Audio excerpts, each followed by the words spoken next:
Since the pandemic started, tens of millions of people have quit their jobs and have moved on. Now, whether it's burnout, early retirements, a tight job market, a war for talent, people launching their own businesses, or whatever you want to call it, it's definitely musical chairs right now. People are quitting like crazy. And it's not just a U.S. phenomenon. The numbers are rising globally too. Hi, I'm Kevin Rutherford. Today I thought I would share some clues for when it might be time to quit your job and move on. If any of these three clues are happening right now for you, it's definitely time. So it might be time to move to a different seat on the same bus, or maybe getting off the same bus altogether. So let's dive right in. The first sign, you don't care about your work. You just don't care. Now, let me clarify what I mean here. You might be doing a decent job. It's not like you're just completely checked out and you're not doing the work, but you don't care about the work.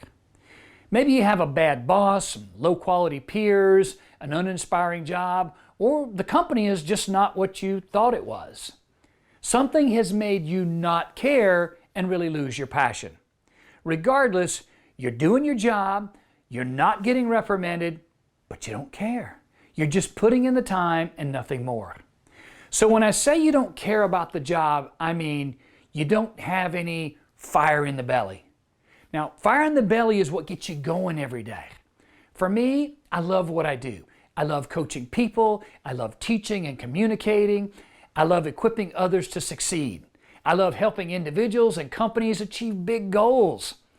Seeing and achieving results fires me up. It's what drives me. That's why I left the corporate side and went to work on my own. I wanted work to not be work. That was 20-some years ago, and I have not looked back. Fire in the belly is all about the love of the work. You do whatever it takes, no matter the situation, and you keep moving forward. You can have that too, but you have to be in the right seat on the right bus to make that happen. But you won't be able to do that if you don't care about the work. If you don't care about the work, you'll not push through the tough times. But if you care about the work, you will excel. If you don't care about the work, you won't progress. If you don't care about the work, you're not going to put forth your best efforts into your work every day. You're not going to be giving your best. You might be doing a fine job, but you're not doing your best. You don't care about your job. The second sign is this. They're just that not interested in you. They may have loved you at one time, but they've lost that love and feeling. Now, this happens more than you think. I recall earlier in my career, I had a boss who told me at review time, he said, Kevin, you did excellent work, but don't get cocky. You can be this year's peacock and next year's feather duster. Wow, right? That's not the nicest thing to say, but I've seen that scenario play out more often than it should. I was actually doing a live stream call recently, and I had a caller ask me, he said, why he wasn't getting promoted. He spoke with his boss about a year ago and what he needed to do, and also asked for the promotion. But it didn't happen, and they did not give him any clear reasons why they kept passing him over. What am I doing wrong, he asked. After answering a few more of my questions, it was really clear to me that they're just not that interested in him. And it's not necessarily his fault. And at the end of the day, it's like he wasn't doing anything wrong. In fact, by all accounts, he was doing a very good job. That's a clear sign they're not promoting you. For some reason, they, and when I say they, I mean somebody in management, that could be your boss, their boss's boss, or maybe even HR. They just don't see potential in you. Your future there is going to be capped. Time to start exploring other opportunities. Lastly, the third sign is when the work environment has become toxic. Again, a bit of clarity there. I'm not talking about working with difficult, whiny, grumpy, pain in the butt people that irritate you. Those people are always going to be there. Difficult people and circumstances are really unfortunate, but it doesn't make it a toxic workplace. So when I say toxic, I mean pretty rough stuff. Stuff like, I'm referring to people being abusive verbally, emotionally, or maybe even worse. Toxic is corruption. There's a culture of dishonesty, a culture of abuse, maybe even a culture of ignoring people, a culture of dishonesty. Now that's toxic. Toxic work environments really breed unrest, low morale, negativity, sickness, bullying, and even high turnover. The best way for me to describe it is this: they make short days long and long days longer. Even worse, toxic workplaces rarely stay at work because they typically follow you home.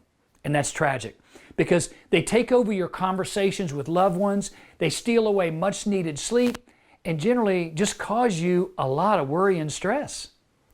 Toxic workplaces definitely lead to stress, to burnout, to depression, can damage your self-esteem, and really create serious disruptions in a normal life.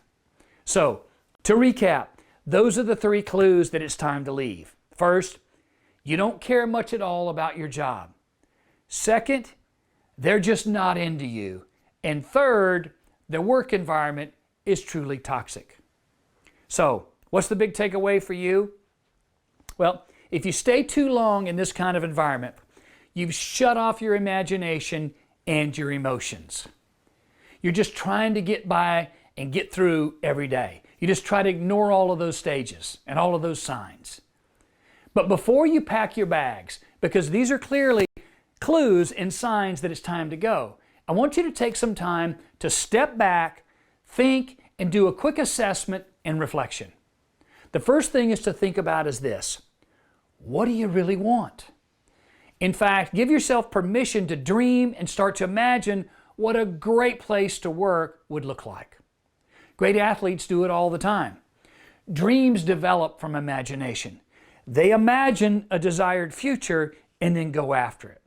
So if you want a different future, you better start to imagine, because when you begin to imagine and your belly begins to refire again, you see things and feel things that you haven't seen or felt in a long time. So you must first begin to imagine and dream again if you're going to be in one of these 3 situations.